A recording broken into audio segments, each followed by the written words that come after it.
Happy Wednesday. How you doing? I got Scotty on standby, ready to beam me up in case anybody gets mad at me.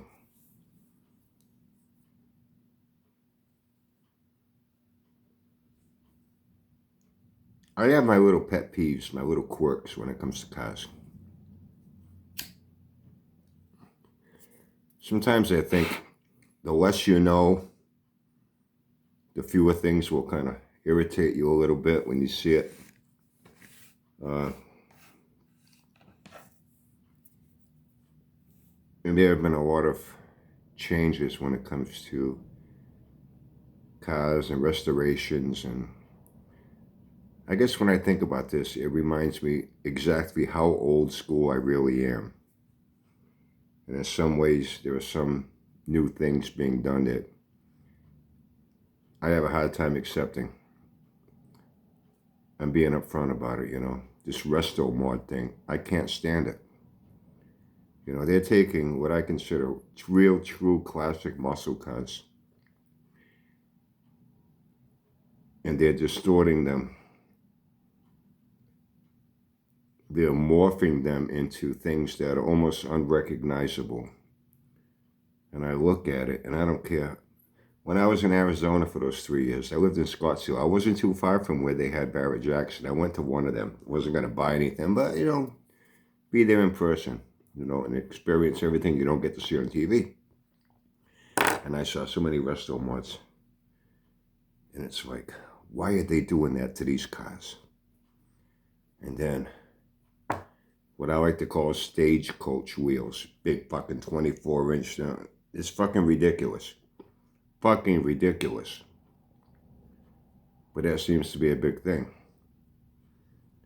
I like seeing the old original cars with the original engine choices they had in those years. These days, everyone's putting a fucking LS in everything. They're showing up in Fords and Mopars. They're showing up in everything now.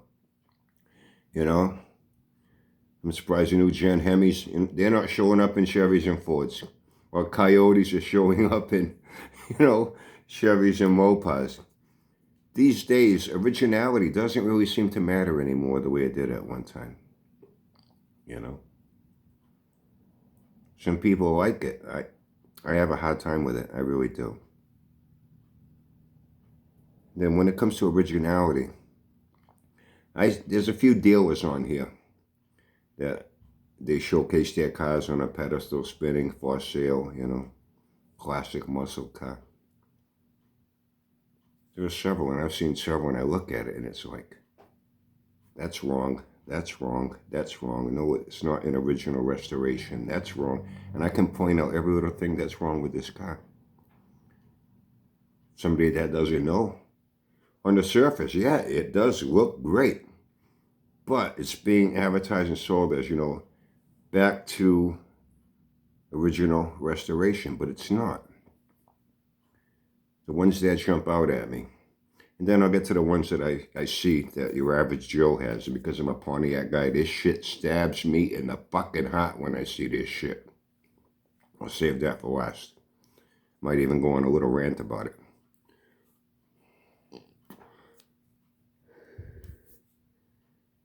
Because I'm old enough to have seen, these cars when they first came out. I was a little kid. But already when I was, getting into my teens, these cars were not that old at the time, And they were plentiful. We saw them everywhere. So we know how they were. I've seen several Mach 1s on here. 69 Mach 1. I thought those were so cool because of the shaker. That was the first car that had a shaker coming to the hood, that air mounted to the air cleaner assembly, drawing in cool air from outside the engine compartment. That was a little hotter air under there. Cooler air helps the engine produce more power. That's why I like when we used to race, this was the best time of the year. Up in New England Dragway, man, the air was nice and cool and dense. Getting towards the end of the season before they're getting ready to shut down, you didn't have to do any additional tuning to your car. You pick up 3 clicks like nothing. You go there on a hot summer day, it's hot and humid, you lose 3 clicks. You got to do some, you got to play with your timing, rejet your carburetors to compensate for the poorer air quality. Those of you that have raced them, you know exactly what I'm talking about. Cool, dense air will, all by itself, help your engine produce more power. That was the purpose of it, really. Plus, it looks pretty cool. 1970 comes along, now you got Mopar putting shakers on the Cudas, Challengers, and that was not just the Hemi. That was an option you could get on the 340, 383, 440. 4-barrel or 6-barrel, 6-pack, depending on Dodge or Plymouth. They had different names for the same thing, 3 2-barrel carburetors. And Trans Am had their shaker.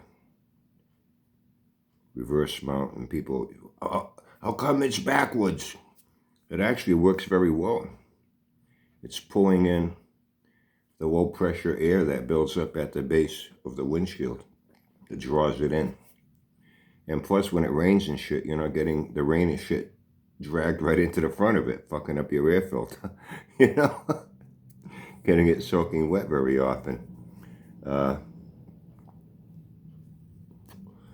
And they functioned. They functioned well. They did what they were supposed to do. The way the other shakers with front induction, they did what they were supposed to do. And they looked pretty cool. And I thought those were so cool. And I've seen a few Mach 1s on here. I forget the name of the dealers. And they got them, walk around, or they got them on a pedestal spinning. And as soon as I look at it and it comes to the front, I'm like, why did they do that? And the shaker was an option. That was not standard on a Mach 1. They had other functional scoops that ran up to the front, and on the back of them had your directional lights. When you put on your directionals, they blinked on the back. And you could get that shaker on a 351. You could get that shaker on a 390. Everyone associates it with the 428 Cobra Jet. But that was, once again, an option. But a very popular option that the 428s, they kind of just put them on there. It wasn't a freebie. You paid for it. It was on an option list. But they just put them. Although you will see several that has 428 Cobra Jet with the other type of scoop. The type of scoop that was on the 68s. When the Cobra Jet came out in 68 on the 68 Mustang Fastbacks. Almost the same identical scoop they had on those, if I'm not mistaken. Pretty much the same identical scoop. And I remember Bobby Tasker's old man, when they came out, magazines for testing, he gave up a few 67 Cobra Jets. He gave up a few 69 Mach 1s. He gave up a 70 Boss 302, a 70 Boss 429 for testing popular hot rod. They took them up to New England Dragway, did their pictorial, ran them, got some numbers, put out a spread, and printed it in magazines, and they got the cars back. And as soon as it comes around, the hoods on those were black. They were a, what do you want to call it? A flat black, a matte black, a satin black. They were a dull black in that shaker coming through. And the shaker was also a dull black. It matched the hood. And I see them, they come around to the front when they do the restoration. The hood, that blacked out hood treatment, is a bright, shiny gloss black. The shaker is painted a bright, shiny gloss black. That is totally wrong for that guy. That is wrong. Now see, I know that. Anyone that doesn't know that's going to look at it and thinks it looks great. That's the way it should be, and it shouldn't be that way, especially when they're advertising it as back to original stock spec condition. It's period correct. Is that what they call it, period correct? That right away, I'm like, it's wrong. Z28s. 67 Z28, the first year Camaro to begin with. I see them, they got a Z28 badge on the grill. They got Z28 badges up at the front part of the fenders, right behind the headlights. Got a Z28 badge on the rear tail panel between the tail lights. It's got a cowl hood on it. Totally wrong. 67 Z28 had no Z28 badging identification on that car. whatsoever. What identified them as Z28 was they had two stripes, and they were contrasting to the body color. If the color was white, it had black stripes or red stripes. It was RPO Z28. It was the code of that option package where you got the 302, you got the heavy duty 12-bolt rear end with a 410 gear. You could only get a 4-speed in those, because those, I had a 69 302. I told you that my friend's mother fucking hit it and wiped it out 2 days after I got it on the road after waiting a year to get my fucking license to finally be able to drive that thing. I bought it when I was 15. Sat in my father's driveway all that time. And that was a DZ 302. Those were a little different than the first 302s. That basically all they did was take their hot 327, 350, 365 horse, and they just put a 283 crank in it, stroked it down. And that's all it was. 69 now, it got its own special casting, got its own special heads. It became its own real 302. But 67, 68, if you needed a head, a piston, anything outside of a crank for that engine, it came up as a 327 part number. Hold on. I am expecting an important text.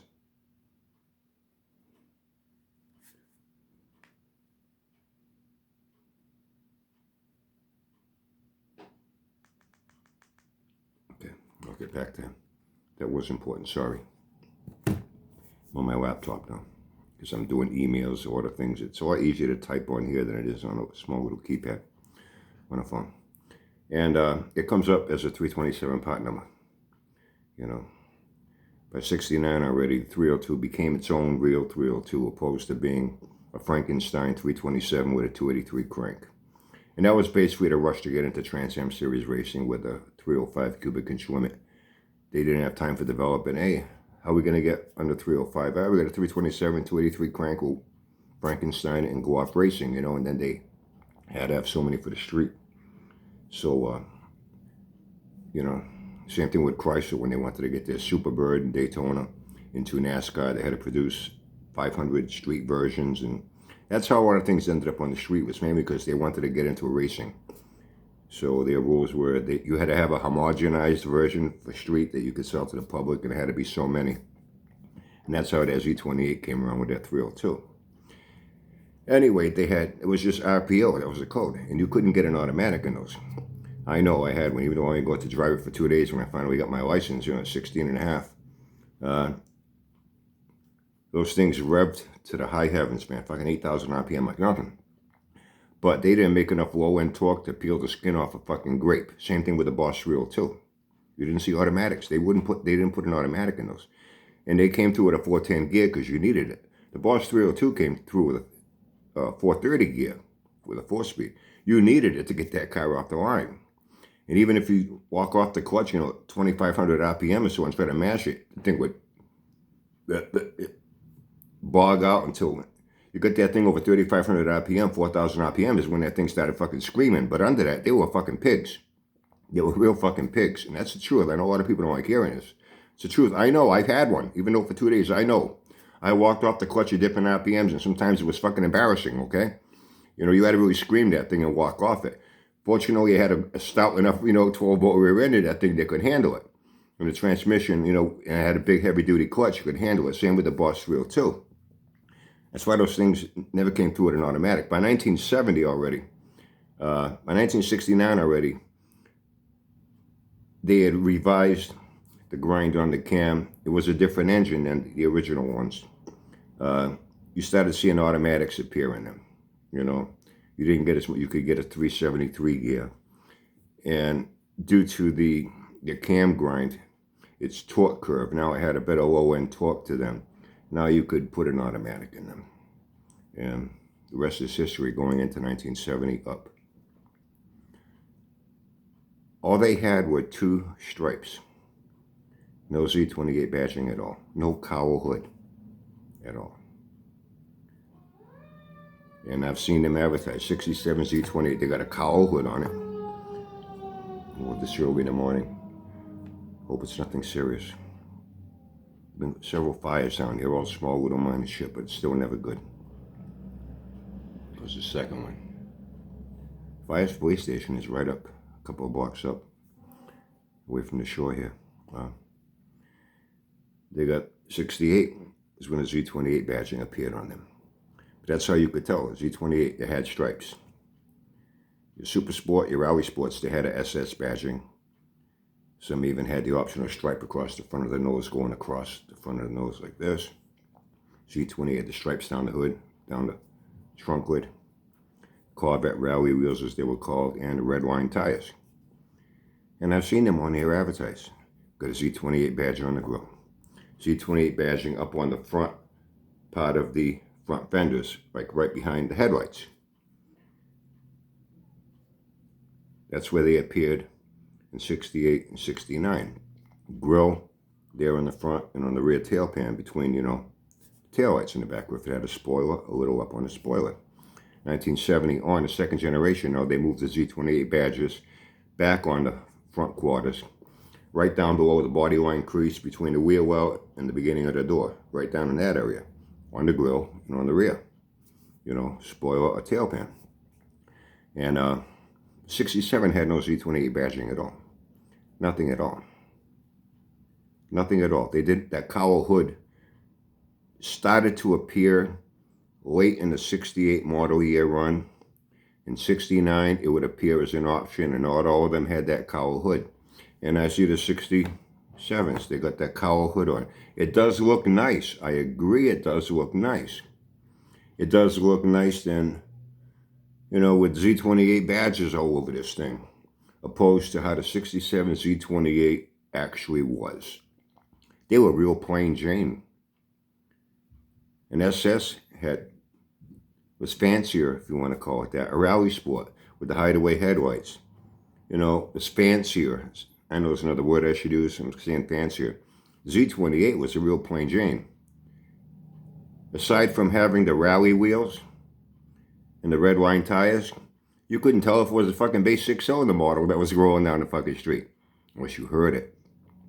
Or you saw him walk off that clutch at 5,000 RPM, you know what I mean, and run into the gears, then you could tell, whoa, what's up with this thing? It's not an SS, not a Rally. That was the whole purpose of this car. They wanted to keep it a real low-key car. It was just to get them out to the public so they could get these things certified, for Trans Am Series racing. That's what it came down to.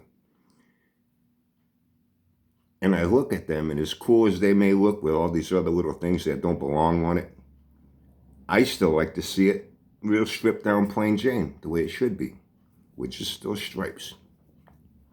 Contrasting body color stripes. Whatever color it is, the body stripes are contrasting to the body color. Now we get to the shaker aspect. Pontiac Trans Ams. My first was a 67 Firebird HO 400. Had the 2 hood scoops, even had a tack on the hood, but it was beat. That ended up with a Super Duty 421 in it that I went right through. Did on my uncle and all my Pontiac contacts, his friends and all them, and they knew where to get what. And I had a friend at a machine shop, Ray Charles. We're still friends to this day. Get everything. I went right through that engine. My second was a 70. It was a Ram Air 3, white with the blue stripe. And that engine was it's okay. I love that 421 Super Duty so much. Came across the 428 Super Duty, went through that, and that's what ended up in it. And that shaker. And I like the shakers. Something about it I like. And I see so many these days now. When you open that hood, you should see an opening. You should be seeing daylight today. You should not be seeing a shaker coming up with it. They got to mount it to the underside of the hood. And what makes it even worse is when you look in that engine bay now, you're seeing a fucking Chevy small block 350. Somewhere along the line, the Pontiac 400, something happened to it. Rather than go get another Pontiac 400 and do something to it and get it back in there and get that shaker mounted to that air cleaner assembly the way it's supposed to be, they shove a fucking small block Chevy 350 in that fucking thing. And then they bolt the fucking shaker to the fucking hood. That kills me. That fucking kills me. Yeah, I know Chevy engines ended up in them. I know later on, when you get to like 1977 to 78, 79, the Olds 403 started, small block Olds 403 started showing up in them, and that was because of the West Coast California emissions, and then it eventually worked its way by 1979, and plus there was a shortage. Pontiac had stopped producing engines in 1978. So any 400s they had left over is what you got in a 79. Everything else, pretty much 75%, every 79 Trans Am out there has got an Olds 403 in it. And the TA 6.6, the 220 horsepower version, because they were so limited, they only had so many left over from 1978. They now made it that the only way you could get one in 1979 is if you got a 4-speed, and you had to order them. They just didn't pop up on dealer lots. And, you know, there really weren't that many with 4-speeds. Everything else with the Olds 403, you couldn't get a 4-speed. All you got was an automatic. So I understand, and then later on, engine development department shut down. GM was producing what I call their basic homogenized Chevy small blocks, you know, 305s first, and you got 350s, and you had your tune ports, and who the fuck's that? I'll say with a scooter. You know, that's the one thing that kills me, man. So I understand that at some point you had to get a Chevy engine in a Pontiac, you know, or an Olds 403. I understand that. But I'm talking about Pontiac's heyday, you know, with their second generation Firebirds and their Trans Ams. That shaker should not be bolted to a hood. It should not have a fucking Chevy 350 small block in the engine compartment. There, I told you I was going to go on a little bit of a rant before I ended this, and I got a very important text I got to get back to. And like I said, there's these other little quirks with things that, because I know about these things, I look at it and it doesn't sit well with me. Maybe one of these days I'll get into what I think about now with these donks and resto mods and fucking stagecoach wheels. And anyway, I'll save that for another day. Have a great day, have fun, and stay safe. I got a very important text I got to get back to.